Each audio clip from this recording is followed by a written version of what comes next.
Operation सिंदूर के माध्यम से पाकिस्तान को बहुत बड़ी चोट पहुंचाई गई थी। पाकिस्तान खुद अपने ही देश में घिरता हुआ नजर आया था, जहां पर कई प्रांत के, यहां पर चाहे पंजाब प्रांत का हम जिक्र कर ले या फिर कई लोगों का, वो खुद पाकिस्तान पर ही निशाना साध रहे थे। तो क्या वैसे हालात ईरान के पास भी देखने को मिल पाएंगे?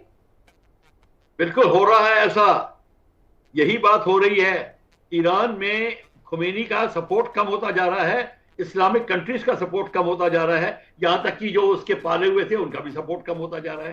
पर अब इस कहीं ये गलती से अगर इस खमीनी का अंत हो जाता है तो शायद इस्लाम में मूड बदलने का नौबत आ सकती है, क्योंकि वो बहुत बड़ा इस्लामिक लीडर है और अभी इस्लामिक संगठन भी ये सोच रहे हैं अंदर से। देखिए, बाहर से कमर्शियल एक्टिविटीज में, कॉन्फ्रेंसेस में बात और होती है, अंदर की बात और होती है। अभी अंदर भी इनकी बात चल रही है कि क्या ये स्थिति रहे या फिर we should start supporting our own Islamic brothers. ये भी बात चलेगी, इनके कई लीडर्स ये भी बात करेंगे। तो इसकी सहारा खमीनी लेना चाहता है कि अब किस तरीके से मेरे को सहारा मिलेगा। पर आप बिल्कुल ठीक कहते हैं, ये इसका भी वही हर्ष होगा, क्योंकि अब इसको कोई ज्यादा सपोर्ट मेरे हिसाब से नहीं मिल रहा। अब आगे देखना पड़ेगा, क्योंकि I am not very sure कि कितना इसको इस सहारा मिल सकता है, क्योंकि Israel is very keen, America is very keen कि ईरान को ठिकाने पे लगाया जाए, क्योंकि यही एक कंट्री इस एरिया में जो सबको उकसारा है। जो ओरिजिनल दुश्मन थे इजराइल के, जॉर्डन और सीरिया वगैरह, उनके साथ अब लड़ाई कम हो गई है, वो है ही नहीं, ना के बराबर है। इसके साथ ईरान के साथ में जो इनका ओरिजिनल दोस्त था इजराइल का, उसके साथ वे लॉन्ग डिस्टेंस फाइट चलती जा रही है। इसका जो अंजाम होगा ये ईरान के लिए बड़ा महंगा पड़ेगा। अब अटैक जैसे हालात बन चुके हैं और अमेरिका ने जैसे एंट्री की, उसके बाद जो ईरान है, ईरान की 3 यहाँ पर जो न्यूक्लियर साइट्स है उसको पूरी तरह से ध्वस्त कर दिया गया। उसके बाद बहुत बड़ा स्टेटमेंट सामने आया। लेकिन इस बीच खामनेई का एक सोशल मीडिया पर सिर्फ वीडियो भी वायरल हो रहा है, जहां खामनेई की तरफ से एक सिंपैथी गेन करने की कोशिश की जा रही है और ये कहा जा रहा है कि मैं तो बुजुर्ग हो चला हूं, मुझे मारकर आखिर इजराइल कर भी क्या लेगा। अब इसको क्या समझा जाए? क्या ये दूसरे देशों को आह्वान कर रहा है कि भाई आप भी हमारा साथ दीजिए? बिल्कुल कर रहा है। वो यही नहीं कर रहा, वो इस ईरान में इस्लामियत को जागरूक करने की कोशिश कर रहा है, ऐसी बातें कर कर कि मैं बूढ़ा हो गया हूं, अब क्या इस्लाम का क्या होगा, मैं चला जाऊंगा। ये इमोशनली ये थोड़ा मूव करने की कोशिश करेगा। ये भी पैंतरे होते हैं, ये भी एक लीडर के पैंतरे होते हैं। वो लीडर जो कि पॉलिटिक्स से लड़ाई करते हैं और युद्ध भूमि में डायरेक्ट इन्वॉल्व नहीं होते, तो वो इस ऐसी बातें करते हैं और वो कर रहा है। पर देखो उसका कितना असर पड़ता है। मेरे ख्याल में ये फ्यूटाइल होगा, खमीनी को जाना पड़ेगा। अब वो क्या बहाना ढूंढते हैं, क्या बैकआउट करते हैं। अभी फेस सेविंग डिवाइस भी तो चाहिए उनको। या तो अमेरिका और इजराइल समझदारी से कोई ऐसा काम करें कि ये साझेदारी से कि उसको बता दें कि तुम भैया धीरे से आप हट जाओ, अपनी गद्दी छोड़ दो, हम आपको हमला नहीं करेंगे, आपको भी नहीं और किसी को भी नहीं। आई थिंक कोई ऐसा एक मॉडल निकाला जा सकता है, अगर सऊदी अरेबिया, जॉर्डन वगैरह को इन्वॉल्व करके इनके साथ में बात की जाए। तो अभी देखा अब ये सब देखना पड़ेगा कि किस तरीके से बात होती है। ये बड़ा इमोशनल तरीका होगा, पर सऊदी अरेबिया वगैरह जरूर करेंगे देखने के लिए कि हम किस तरीके से इनको कंट्रोल करें। अब जो भी अभी तक तस्वीरें और स्थिति सामने आई उसके आधार पर तो यही माना जा रहा है सर कि ईरान को बहुत बड़ा नुकसान होने वाला है आने वाले समय में। और जिस तरह से कहा जाता है कि हर बुराई का अंत होता है, तो अब जल्द ही खामनेई का भी अंत होगा, क्योंकि खामनेई ही वो एक बहुत बड़ी जड़ है जिसकी वजह से इस युद्ध की शुरुआत हुई है और लोगों को प्रोवोक करने की कोशिश की जा रही है। लेकिन अगर पूरे विश्व स्तर पर हम समझने की कोशिश करें तो इस युद्ध का किस तरह से इंपैक्ट बाकी देशों में पड़ रहा है? देखिए, अब इसका सबसे बड़ा इफेक्ट देखिए, भारत को देख लीजिए। हमारी ऑयल सप्लाई ईरान से है, हमारी बाकी वेपन्स एंड डिफेंस की डील्स इजराइल से है। ईरान हमारा कल्चरल फ्रेंड भी है, बड़ा हिस्टोरिकल फ्रेंड भी है हमारा। उसने हालांकि लड़ाई में साथ बेशक ना दिया हो, पाकिस्तान के खिलाफ जब हम 2 युद्ध हुए थे, दोनों में हमारा साथ नहीं दिया था ईरान ने, पर फिर भी हमारे साथ रहा। हमारे को इसकी जरूरत है, खासकर ऑयल को लेकर। तो एक वो बात है।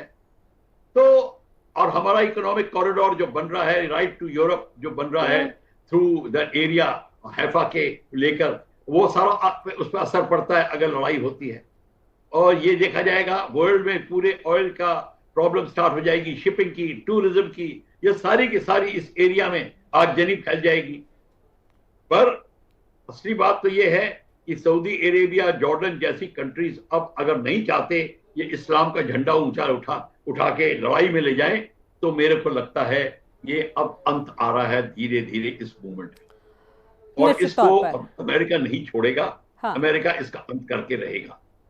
चाइना फायदा जहां तक उठा सकता उठाएगा, और ये मौका ढूंढ रहा है चाइना कि अगर यहां पे ऐसा हो रहा है तो वो अब साउथ चाइना सी में अपना आधिपत्य शुरू कर देगा और बांग्लादेश और पाकिस्तान को उकसा के और अपना गेम शुरू करेगा। वो चाइना अभी रुका नहीं है, वो ऑपरेशन सिंदूर को जानता है और वो देख रहा है, वो यहाँ पे अगर राइट में ईरान को नहीं तो लेफ्ट में इंडिया को किसी न किसी तरीके से अब उलझाए रखने की कोशिश करेगा, क्योंकि वो अपना पूरा का कार्यक्रम उससे शुरू करना है अमेरिका के खिलाफ। उसने देखा अमेरिका यहाँ तो स्ट्रांग हो गया, वहां नहीं स्ट्रांग होने देगा। तो ये बेसिकली आप अमेरिका चाइना के बीच में होड़ भी देख सकते हैं, रशिया बीच में है चाइना के सपोर्ट में। तो ये एक बड़ा विचित्र सा तराजू बना हुआ है, कभी एक पल्ला भारी दिखता है, कभी दूसरा पल्ला भारी। बिल्कुल। अब चूंकि देखिए अमेरिका की एंट्री हुई, अमेरिका की एंट्री के बाद तो ये कहा जा ही रहा है कि अब तो कुछ हो ही नहीं सकता है, जो होना था वो सो हो गया और उसका भुगतान, उसका नुकसान अब ईरान को भुगतना पड़ेगा। लेकिन अगर ईरान के सपोर्ट में कुछ और देश आ जाते हैं तो क्या वो एक कड़ी टक्कर दे सकते हैं अमेरिका और इजराइल को? और देश कौन से आप सोचती हैं कि ईरान के सपोर्ट में आएंगे? पाकिस्तान? हाँ। कभी नहीं आएगा। हाँ। जब चुप रहे बैठा रहेगा। सर पाकिस्तान आ भी जाए तो पाकिस्तान तो वैसे ही कुछ नहीं कर पाएगा। बस तो अरे आएगा भी और वो बोलेगा भी नहीं। अभी तो वो डार्लिंग बना है अमेरिका का। हाँ। तो किस तरीके से करेगा? तो वो पाकिस्तान चुप रहेगा, ना सऊदी अरेबिया, ना जॉर्डन, कतार अगर कुछ करना चाहे तो वो बेशक कुछ नहीं कर सकता। हाँ। अजरबैजान जो है वो क्या कर लेगा? इस समय ईरान को सपोर्ट करने वाला कोई इस्लामिक कंट्री ऐसा नहीं है जो चाहे भी तो कर सके, जब ये दो मेजर कंट्रीज जो हैं वो नहीं कर रहे। इजिप्ट नहीं कर रहा, जॉर्डन नहीं करेगा, सऊदी अरेबिया नहीं करेगा, पाकिस्तान कर नहीं सकता, और बचा कौन सा है? इंडोनेशिया। कौन? मतलब ईरान पूरी तरह से अकेला पड़ चुका है मैदान में और उसको लेकर ईरान में जो स्थिति है वो आउट ऑफ कंट्रोल है। साथ ही ये भी समझने की कोशिश आपसे रहेगी सर, जब मसला छोटा होता है तब कोशिश की जाती है कि बातचीत के माध्यम से उस मसले को सॉर्ट आउट किया जा सके, लेकिन अब वो मसला छोटा नहीं, अब वो इतना बड़ा हो चुका है कि हर कोई फिलहाल यही देख रहा है कि इस युद्ध का किसी तरह से पूर्ण विराम लग जाए। तो अब आपको लग रहा है कि बातचीत वाले हालात इस पूरे युद्ध में देखने को मिल पाएंगे आगे?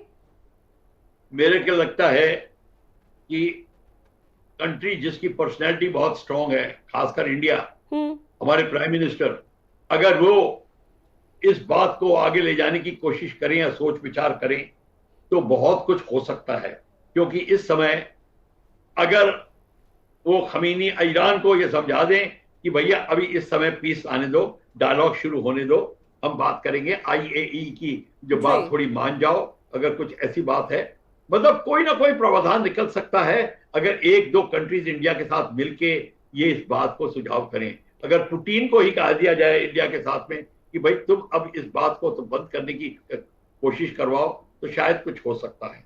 मेरे को और इससे ज्यादा नहीं लगता, क्योंकि इंडिया के ही की बात है ये, और खासकर अगर वो और कंट्रीज को लेके आ जाए साथ में जो जिनका डायरेक्ट इन्वॉल्वमेंट नहीं है इसमें, वो कंट्रीज ही इसमें कुछ योगदान दे सकते हैं। इंडिया सजेस्ट कर सकता है, चाहे वो ब्राजील को सजेस्ट करे, चाहे साउथ अफ्रीका को सजेस्ट करे, कोई ना कोई कंट्रीज जो होंगी जो दोनों पार्टीज को एक्सेप्टेड होंगी और ये करेंगे।